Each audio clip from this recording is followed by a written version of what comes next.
வணக்கம் தோழர்களே. கோபுர தரிசனம் கோடி புண்ணியம் என்று பழமொழி உண்டு. அதன் உண்மை அர்த்தத்தை உணர்த்தும் ஒரு சம்பவம் இங்கே. ஒரு ராஜா தனது முதல் குழந்தையின் பிறந்த நாளை முன்னிட்டு கோவிலில் அன்னதானம் நடத்தினார். இன்றைய தினம் யாரும் பசியுடன் இருக்கக்கூடாது என்ற எண்ணத்தில் விருந்து அரங்கேறியது. அங்கே ஒரு பரம ஏழை வந்து வரிசையில் நின்றான்.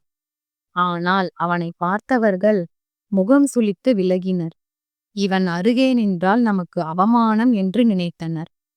இதை கண்டு மனம் நொந்த அவன், நமக்காக யாரும் இல்லை, எல்லோரும் சாப்பிட்ட பின் நாம் வாங்கிக் கொள்ளலாம் என்று ஒதுங்கி நின்றான். காலம் நகர்ந்தது. அவனை விட பின்பு வந்தவர்கள் எல்லோரும் அன்னதானம் பெற்று சென்றார்கள். சிலர் சாப்பிட்ட பின் அவனை பார்த்து ஏளனமாக சிரித்து சென்றார்கள். வாயால் எதுவும் சொல்லவில்லை, ஆனால் உள்ளத்தில் பெரும் வேதனை அவனுக்கு. அன்னதானம் எல்லோருக்கும் எளிதில் கிடைக்கிறது. ஆனால் நமக்கு கிடைக்க எவ்வளவு காத்திருப்பு, எவ்வளவு இழிசொல்.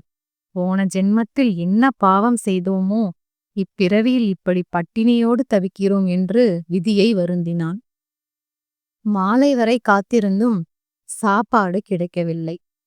துக்கம் நிறைந்த மனதோடு கோவில் குளம் அருகே சென்று அமர்ந்தான்.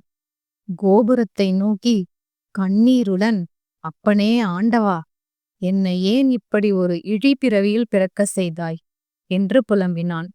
அப்போது ராஜா அன்னதானம் முடிந்து வந்தபோது அவனை பார்த்தார். என்னப்பா, சாப்பிட்டாயா என்று கேட்டார். பசி மயக்கத்தில் யார் என்று அறியாமல், ஊரே சாப்பிட்டதையா, என் விதியில் இன்று பட்டினி என்று எழுதப்பட்டிருக்கிறது போல என்று அழுதான்.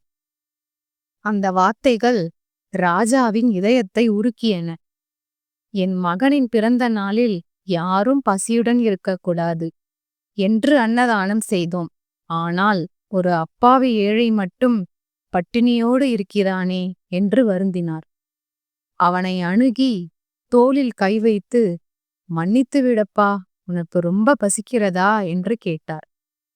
அப்பொழுது குளத்தில் பிரதிபலித்த நீரில் ராஜாவின் கிரீடம், குண்டலம், நெற்றியில் திருநீர் தெரிந்ததும் ஏழை திடுக்கிட்டான்.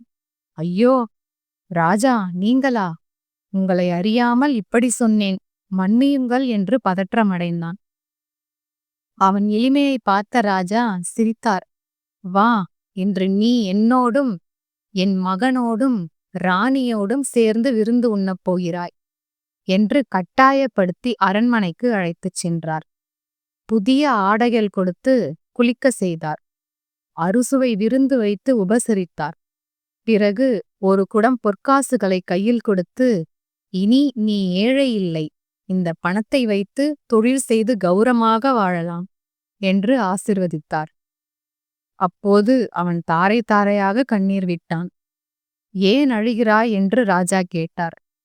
ராஜா, நான் இதுவரை பிறவி ஏழை என்று நினைத்திருந்தேன்.